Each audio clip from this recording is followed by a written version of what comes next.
I am the tofu golem. Please enjoy the video. You start by preparing tools and clearing work area. This saves time and prevents lost parts. First, remove the keycaps on the stabilized keys using a keycap puller. Pull straight up to avoid bending stems. Once the caps are off, inspect the stabilizer clips from above to see if they're plate-mounted or PCB mounted. If the keyboard is screwed together, remove the screws now and lift the top plate carefully. Make sure to note screw locations, so reassembly is predictable. Now you focus on the stabilizer assembly itself. First, unhook the metal wire from each housing leg. Use a small flat tool to lever it outward while steadying the housing with your finger.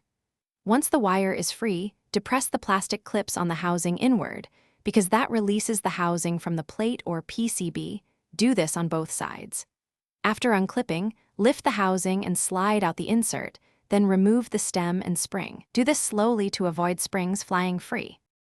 Finish by cleaning each part with isopropyl or a lint-free cloth.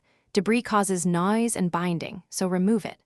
Once clean, apply a thin layer of stabilizer lubricant to the wire and the housing contact points. This reduces rattle and smooths motion. Reassemble in reverse order.